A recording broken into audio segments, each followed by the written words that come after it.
All right, we are live for a second time today. How's it going, everybody? Chuck Holton here, coming to you from Panama, my studio here up in the mountains. And I am the second time to go live today because we have some breaking news, and I wanted to just get to it because things are coming in fast here. One of the things that's coming in fast were the 3 Russian fighter jets that came from Russia and came over Estonian airspace today. And this wasn't like oops, I bumped a stick and I accidentally went over the line, or, oh gosh, I was not paying attention. I was surfing on my phone while we were flying and the autopilot took us over Estonia. No, it's not like that at all. This was intentional. According to the foreign minister of Estonia, it was brazen. And we're going to talk about why Russia would do such a thing, what they're trying to accomplish with this, and what should come of it if the powers that be at NATO decide to actually stop being weenies for once. But I wouldn't hold out too much hope of that. So, Russia is this thing that doesn't make a lot of sense. This is not going to go for an hour, but I'm just going to try to break down what actually happened. Okay. So we'll start with just what we know. 3 Russian MiG-31 Foxhounds fighter jets busted into Estonian airspace near Vaindloo Island. Now I'll go over to the map here and show you Vaindloo Island. That's the red dot right there. And so you can see Estonia here. And this is Russia. Russia and Estonia share a border. As a matter of fact, I've been there. I'm going to show you some of my reporting from Estonia. I went out to this border town called Narva, a very interesting place. There's a castle there on the Estonian side and on the Russian side. So you see there, this is the Estonian side, this is the Russian side, and this is the bridge that connects Russia and Estonia together. I went out there and toured this, and again, I'll show you some more of my reporting from Estonia shortly. But Vaindloo Island is all the way over here, this little tiny island right there. That's where these fighter jets flew to, and they didn't just fly out there and turn around and fly right back. Like, oops, we made a mistake and we turned around and flew right back. No, they flew around in circles out there for 12 minutes. Why 12 minutes? Well, because it took 12 minutes for NATO's response. So what we saw was Italian fighter jets from NATO. They were stationed in Estonia, and they got up and flew out to intercept these jets. And when they did, the Russian jets turned around and went back home. But what we know about the Russian MiG-31s is that they were armed with hypersonic missiles. And a couple other things that we know is that they were not squawking any frequency. They had their transponders turned off. And that's a huge no-no all the time. They also had not filed a flight plan. So they're essentially flying around blind in Estonian airspace where there are civilian jets flying around, coming and going. And so it's a big sky out there, but there's always a chance when something like that happens that you could have a mid-air collision, that there could be a passenger jet coming in and could not see this fighter jet and they could crash into one another. That's why you're supposed to be squawking a frequency to let the other aircraft in the area know, and to let ATC know, air traffic control, that you're in the area. So these guys intentionally crossed over, flew around in circles in Estonian airspace, just having a blast, until they saw Italian fighter jets coming up to meet them, and then they turned tail and ran back to Russia. Okay, so the real question I'm asking is, Russia is not doing well in its war in Ukraine. And that being the case, if they can't defeat a much smaller force, the Ukrainian army in Ukraine, it's taken them 3 years to take 20% of the country, and they haven't made much. They're actually losing ground at the moment. Ukrainians have mounted a counteroffensive and have managed to retake some land inside of Ukrainian land that had been taken by Russia. And whatever territory Russia is taking inside Ukraine is very expensive for them in terms of manpower and materiel. They're losing upwards of 1,000 men a day as casualties in this war. So if they can't beat the Ukrainians, then what makes them feel like they can go up against NATO? Because NATO represents 60% of the world's military might. And so why would they do that? Because there's no way that the Russian military could defeat NATO. But that's just it. That's not what they're trying to do. They're not trying to defeat NATO.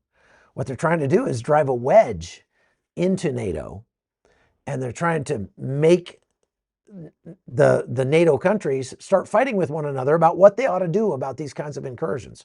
Now, you probably remember just a few days ago, there was an incursion of drones, Russian drones that came out of Belarus into Poland.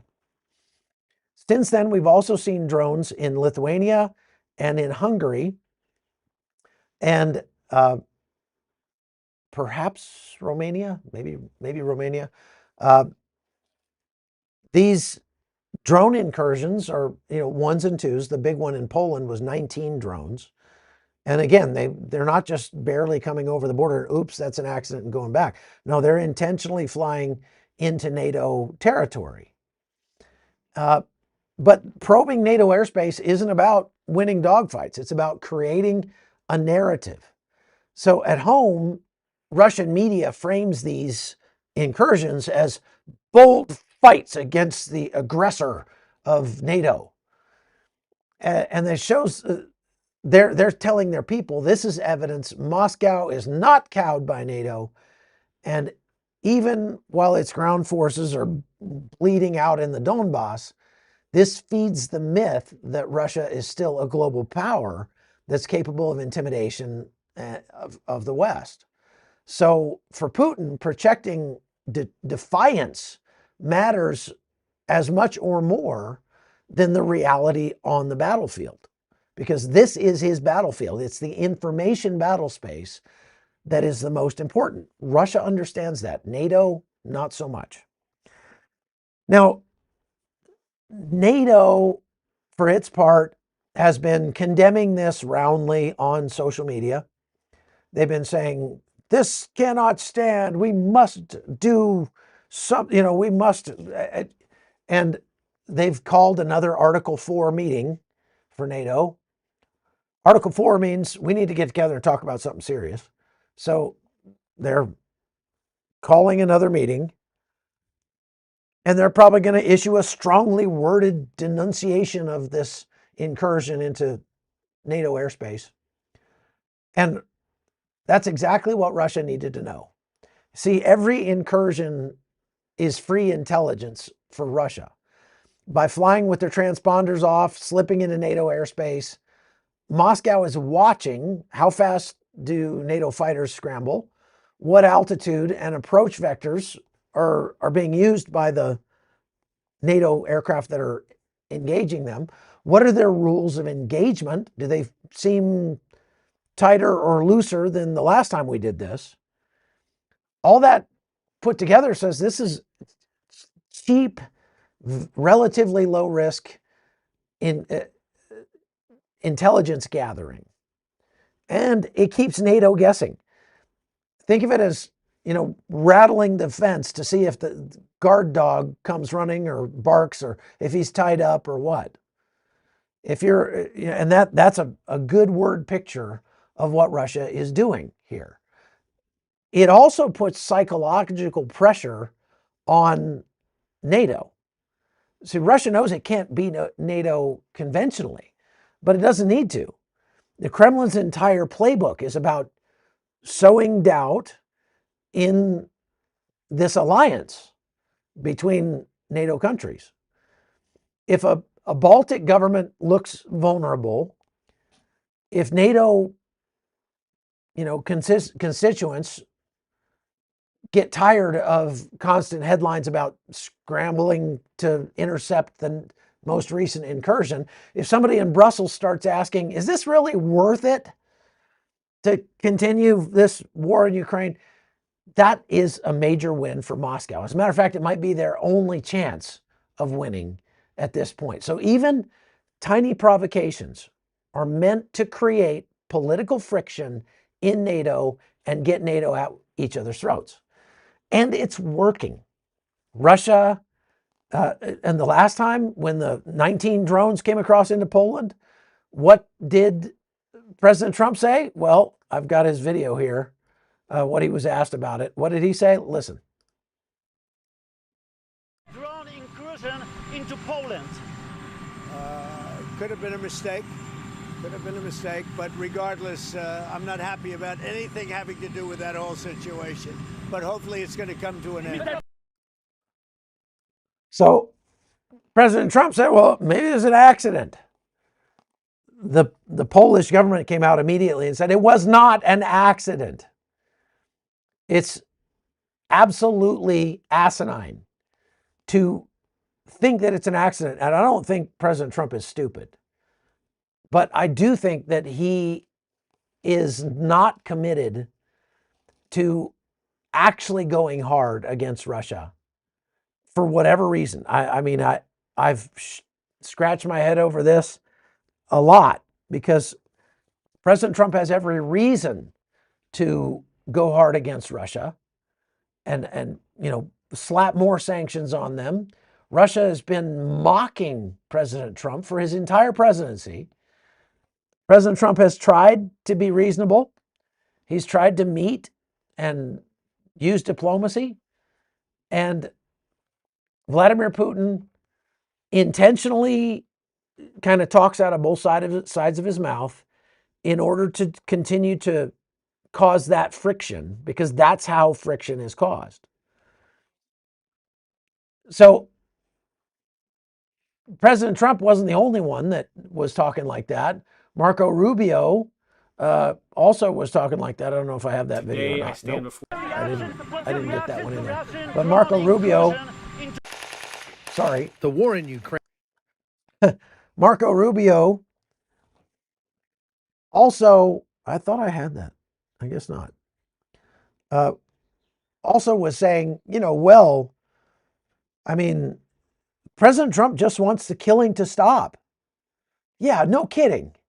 Everybody wants the killing to stop.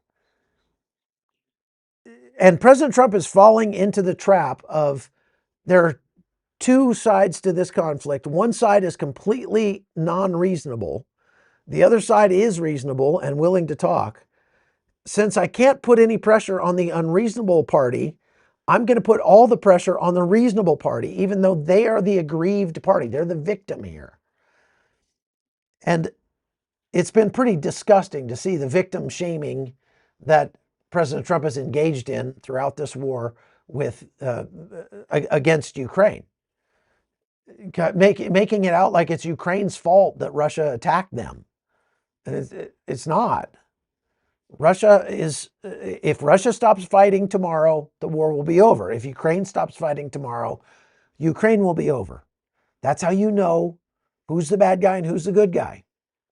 You can also look at who's committing acts of, these kinds of acts of provocation and see who the good guy is for sure.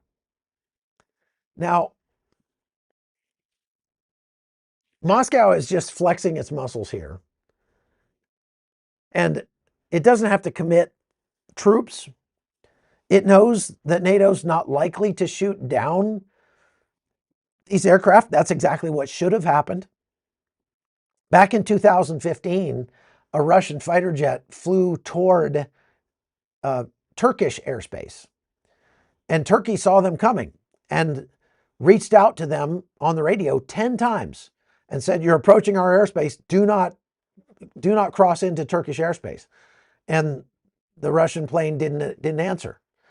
17 seconds after the Russian aircraft crossed into Turkish airspace, here's what happened.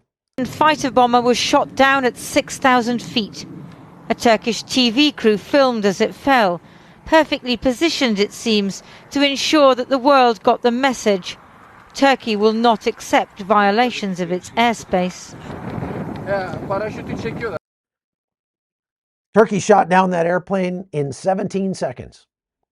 And we just had 3 armed Russian fighter jets flying for 12 minutes inside NATO airspace. And we barely could bring ourselves to get up there and chase them out. Now, some people might wonder why they were Italian aircraft that went up to chase them out. And the answer to that is that these Baltic states don't have many aircraft of their own to be able to secure their border with Russia. Russia acted like, you've heard the argument from Vladimir Putin that he had to invade Ukraine because if not, they were going to become part of NATO, and Russia could not broker having NATO on their borders. But he's just hoping that none of you know how to read a map. Because if you look at the map, we'll go back to the map here. We look at the map here and we see that Russia already had borders that were along Estonia, Latvia, Poland, because of Kaliningrad right here. This is Russian territory. Okay. So there was already plenty of border territory where Russian territory was bumping up against NATO. Now, since the war began and Finland has become a NATO member, now Russia's border along NATO is about 1,000 kilometers longer, 1,200 kilometers longer. So Russia can't make the argument that, we had to invade Ukraine because we couldn't handle having any border that touched NATO. And NATO is a defensive alliance. It's not an offensive alliance. So NATO was not a threat to Russia. NATO was only there to defend against Russia, right? And look, a lot of people were saying, well, it's Ukraine's fault. I mean, how would we feel if Mexico decided to join with China and you know what? We wouldn't like it. And there are things that we could certainly do to express our displeasure from a sanctions standpoint, economic, just boycotting, things like that. But the bottom line is that NATO is a volunteer alliance. And if a country wants to join NATO and they meet the criteria to join NATO in terms of their military spending and their, their corruption or lack thereof, I guess, those kinds of things, if they meet the criteria, they can join NATO. That's how NATO works. And so and it is ridiculous to say that the countries that need NATO protection the most, which are the countries that actually border Russia, should not be able to join NATO because Russia won't like that. Russia doesn't get to have a say in that. And again, It's a defensive alliance. It's a standards body. Like, we're all going to use the same weapons and same ammunition, so they're interchangeable. It is not an offensive alliance. It never was. Okay? So at this point, Russia is way ahead of NATO in terms of pushing the envelope here. And again, the question arises, why would Russia do this if they can't beat Ukraine? Why are they provoking NATO? Because they certainly can't beat NATO. But I think it's actually, this may be the only way Russia can win in Ukraine, is by trying to inflict costs on NATO to get NATO to stop supporting Ukraine. Because here's what's going on.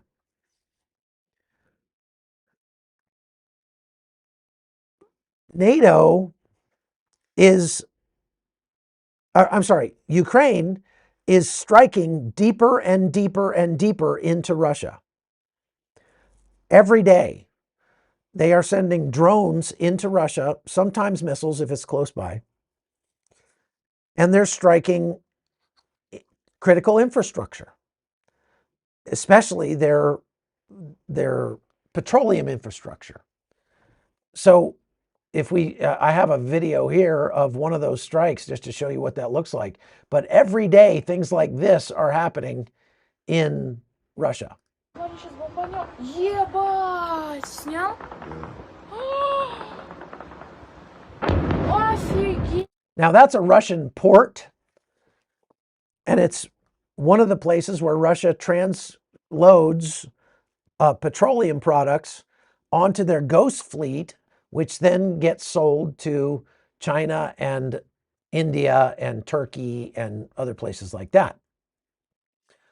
And so Ukraine has started hitting these sites, not just once, but again and again and again, just continues to hit them with their long-range drones. And it is having a major effect on Russia's ability to sell their petroleum products around the world. Since we can't get NATO, we can't get the European Union to quit buying oil from Russia. President Trump was complaining about that the other day. Well, they want me to put more sanctions on Russia. Why won't they quit buying the oil from Russia? That'd be a great sanction right there. And the reason that the EU still buys oil from Russia is because they have shut down all their coal-fired power plants, nuclear power plants, and they made themselves very dependent on that oil. But they could replace that with oil and natural gas from the United States, from Azerbaijan, from other places. If they wanted to, they just have been very slow in doing so. So at the same time NATO is putting billions of dollars into helping Ukraine fight Russia, they're also pouring billions of dollars into Russia, which helps Russia fight Ukraine. And when you're funding both sides of the war, that's a perfect recipe for losing. Just ask the United States in Afghanistan. So the European Union needs to stop buying Russian oil. Ukraine has been saying that for a long time, and the European Union won't do it. So they just say, all right, well, then if they're not going to do it, we will. So Ukraine just started striking all of the petroleum infrastructure they could reach inside of Russia. And they've been able to strike very deeply inside Russia. Take a look here at the map again. If we look at how deep they've been able to go inside Russia, the furthest point that's been struck so far by Ukraine is Belaya. And so you see Ukraine is here.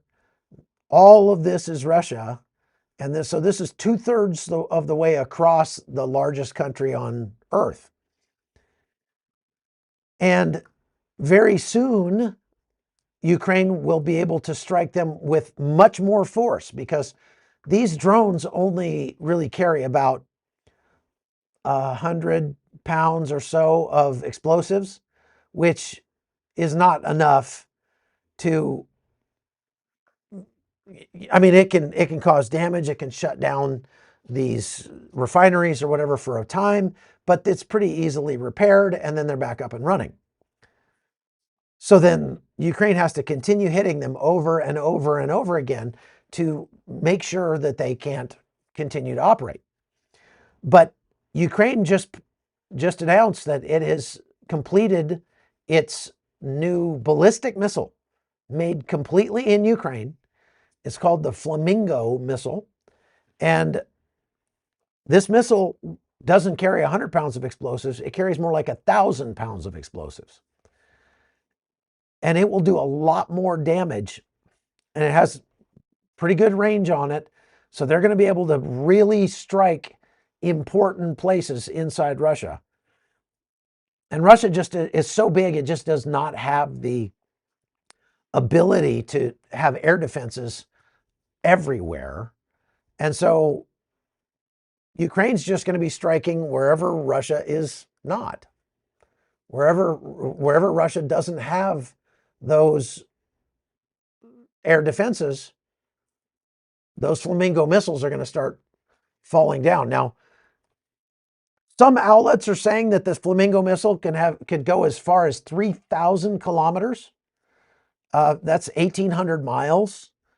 That's the headline figure you're seeing. But if that's true, that puts almost all of Russia well inside, all of first world Russia, well inside Ukrainian reach. The warheads, like I said, up to 1,000 kilograms, that's a ton of explosives. So a bigger warhead plus longer range means really serious changes happening in the strategy and tactics of this war. And Russia is going to start feeling the wrath of the Ukrainians. And I am wondering, here's what I think.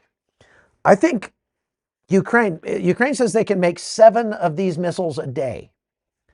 7 a day. And this has been going on for at least several weeks. So there are already in the inventory, apparently, maybe 100, maybe more. I think Ukraine is saving up for a knockout blow. They are looking to, you recall when they did that very clever drone strike deep inside Russia. Actually, that one that I just showed you that's on the map there, that's marked here, that's Belaya. That's where the Russian strategic bombers were kept. And they were destroyed by Ukrainian drones, but the drones weren't launched until they were deep inside Russia. So they smuggled the drones into Russia on trucks, and then they autonomously opened up their roofs, flew off, and created shenanigans all across not just that base, but also down at some of their ports and things like that. Well, I think Ukraine is saving up these missiles to do a massive strike on Russia and to hit maybe 20 or 30 or 40 different sites all at the same time. Something that Russia just, I mean, they would not be able to come back from. See, when Ukraine strikes a Russian oil refinery with a drone that has a 100-pound warhead, it, like I said, it's fairly easily repaired. However, the repair parts are typically were manufactured in the West, and Russia had they had a stockpile of these spare parts for their refineries and stuff. And so Ukraine striking like that means that they're going to have to use those spare parts to fix the place. Then Ukraine waits a while, then they strike it again. And Russia has to fix it again. Then they wait a while and they strike it again. Well, once these Flamingo missiles start flying, they're going to do so much damage that Russia probably won't be able to fix what is broken. And so we're already seeing gas prices spike in Russia. In some places across Russia, gas is not even available. For civilians, it's very hard to get. And that only stands to get a whole lot worse because Russian refineries are right now in the time of year when they need to be transferring over from the summer blend gasoline to the winter blend heating oil. But they're not able to do that because they keep getting struck over and over and over again by these Ukrainian drones. Now, this is not tit for tat. I mean, Marco Rubio, in the interview he gave, said, yeah, well, Russia's, done this incursion. They're sending drones into Poland and stuff. But hey, Ukraine's striking too in Russia. That's what he said. And it's like, wait, those things don't equate to one another. The drones that are coming into Poland, Russia's not at war with Poland officially. Ukraine is at war with Russia officially, and they're not, Ukraine is not targeting civilian areas. They're not targeting apartment buildings and schools and hospitals like Russia is. They're targeting critical military and civilian infrastructure.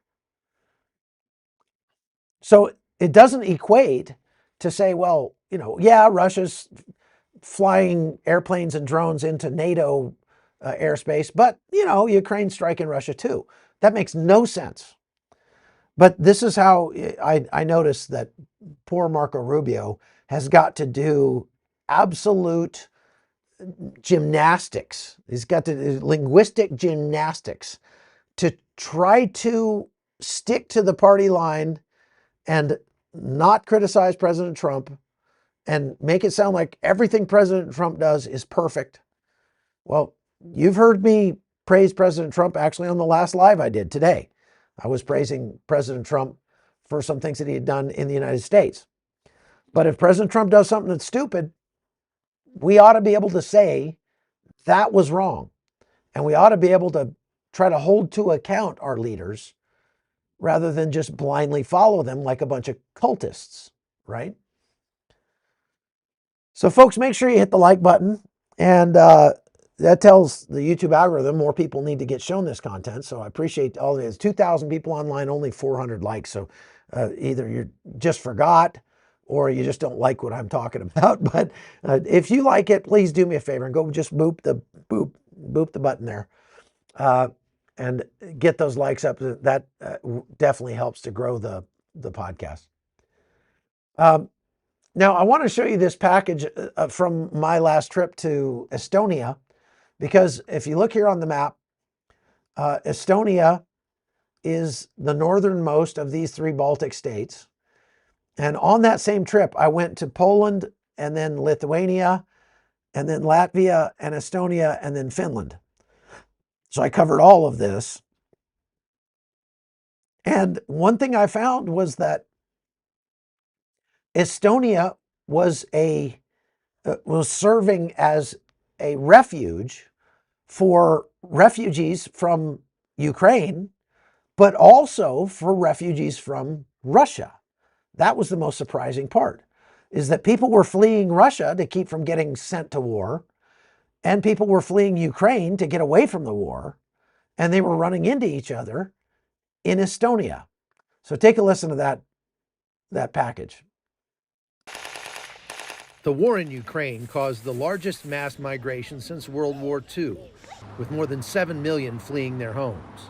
But now, fearing the approaching winter as much as they do the Russian army, even those who planned to stay are embarking on a long and treacherous journey in a bid to survive, traveling for weeks to cross into Baltic countries from Russia. We have nowhere to go back to. My apartment is wrecked. The windows of the cracked door are smashed. Everything inside is damaged by shrapnel. And as long as the Russian army is there, we will not return. This 15th century Ivangorod fortress on the other side of the river there marks the boundary between Russia and where I'm standing here in Estonia. And it also marks the end of a very long and stressful journey for hundreds of thousands of Ukrainians who have made the journey from the south of Crimea, more than 1,500 miles, to this bridge right over here where they enter the European Union. This tiny Baltic nation has taken in more than 50,000 Ukrainian refugees since the beginning of the war. I think there was a little bit of apprehension about that, especially early on, that, oh, we're going to deal with a huge influx of people. And it has been just sort of proportional. It's about 3–4% of the population that has come to Estonia as refugees. You know, for context, that's about 10 million people in the United States. Estonia rented this cruise ship to provide temporary housing for up to 2,000 Ukrainians until more suitable housing arrangements can be made. You have the same right as Estonians. They provide us with temporary residentship for 1 year, and we can legally work here. Personally, I'm very grateful to Estonians because I've never seen such a huge kindness. They are trying to help with everything that they have. With the help of volunteers, we made it. Here we live on the ship. Tolerable conditions when compared to what was there, but I'm looking for a job and haven't found one so far in my specialty. The cramped conditions aboard the ship aren't ideal, but they're much better than the homes in Ukraine these refugees fear they may never see again. And this experience has dramatically changed the way everyone sees their Russian neighbors. Given the circumstance, and I think Estonians, like other countries that are bordering Russia, fully understand that this is not just about Ukraine. This is a much bigger issue, and there's a huge amount of solidarity. I'm not one of those Ukrainians who have always considered Russia an enemy. I always knew they were dangerous, but I didn't expect this. Now, I hate Russia. In Tallinn, Estonia, I'm Chuck Holton. So that is the package that I put together the last time I was there in Estonia. It's a nice country, nice people, a very modern country, and they do not want to be part of Russia. So NATO forces are stationed in Estonia all the time. They take turns, and right now it happens to be Italy who's on Baltic babysitting duty, and they are there to respond to things like this. But the question is, well, my audio got really quiet for some reason. The question is, oh, I know why. Audio got really bad there. What happened to my audio? Input. There we go. Now we got it. Okay. Sorry. Every time I go to a video like that, it tries to automatically switch the microphone to my earpiece rather than the actual microphone I'm wearing. So sorry about that. So anyway, bottom line is NATO has forces that are in Estonia on what they call Baltic babysitting duty, right? They are there specifically to counter the threat from Russian incursions like this. And one of these days, Russia might just push too far. But the real ugly truth is that NATO leaders are acting like weenies right now. They are, if all they do is talk about sanctions and issue strongly worded condemnations, then they lose. NATO loses. And Russia continues to press. So they started with one drone, one or two drones. Oh, nothing happened. Okay, we'll do 19 drones. Oh, nothing happened. We got a strongly worded response. Who cares? Okay, great. Let's send some like armed fighter jets with hypersonic missiles on them. So let's see what happens now. And we flew around. Can you imagine these pilots going back and getting debriefed? And they're like, yeah, we flew around for 12 minutes and nobody did anything. It was crazy. So Russia is not preparing to fight NATO. Russia versus NATO would not be a match at all. Russia would lose. So Russia's not preparing for that fight. What it's preparing for is the gray zone, the space between peace and war, where a few jets here, a cyber attack there, a planted story on state TV, a bunch of social media posts that shift the narrative can change the political weather. And in that zone, Moscow thinks it has a fighting chance to win the war because NATO's unity and political will are suspect, to say the least, especially at this point. So the provocations aren't about winning a war. They know they would lose. They're about keeping NATO nervous, and they're winning propaganda points at home and probing for cracks in the alliance. So from a Western perspective, it looks reckless. But from Moscow's perspective, it's one of the few levers of power that they can still pull without bankrupting themselves any further. And to them, they see it as tit for tat because of what Ukraine is doing, striking inside Russia. They're like, we need to start, because Ukraine is striking the source that pays for the war. That's the oil. So we need to start striking at the source of what's paying for the war in Ukraine.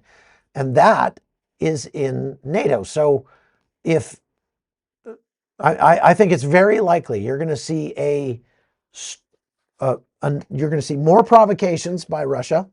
They may attack Moldova, for example, from Transnistria.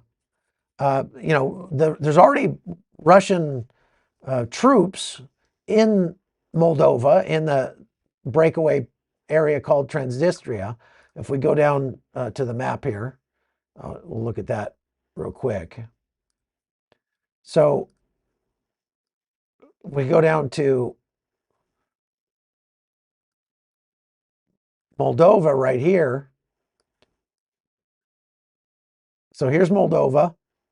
It's on the other side of Ukraine from Russia. But Transnistria is a part of Moldova. Let's see if I can get it to show up here.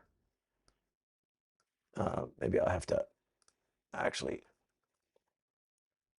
Transnistria, there we go.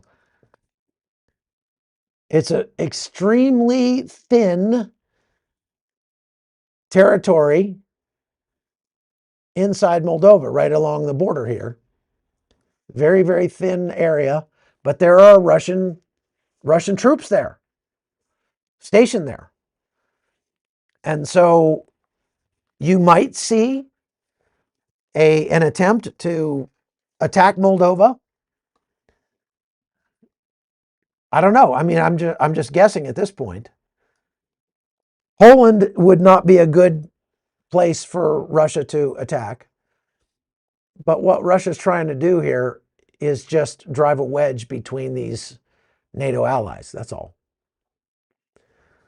All right, folks, I went longer than I planned to, but it's big news. I mean, it's a big deal. Russia flying heavily armed fighter jets into Estonian airspace and daring NATO to do something about it.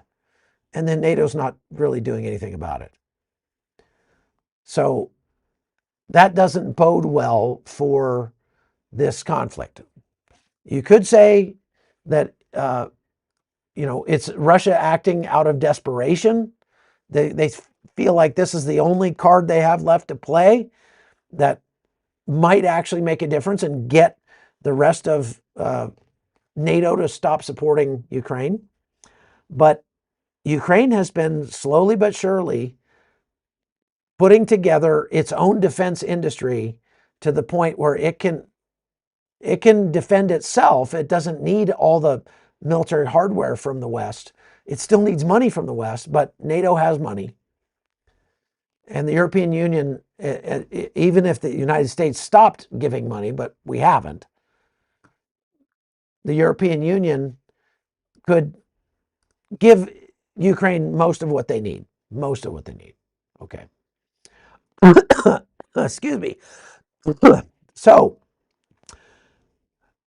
I'm going to go work out. Wasn't planning on being on a second time today, but wanted to get this out. Thank you very much for watching. I appreciate all of you. Please go to chuckholton.com and support my work over there. And we will see you all again tomorrow. Wait, today's Friday. Yeah, probably. We'll probably see you all again tomorrow. All right. God bless you. Bye-bye.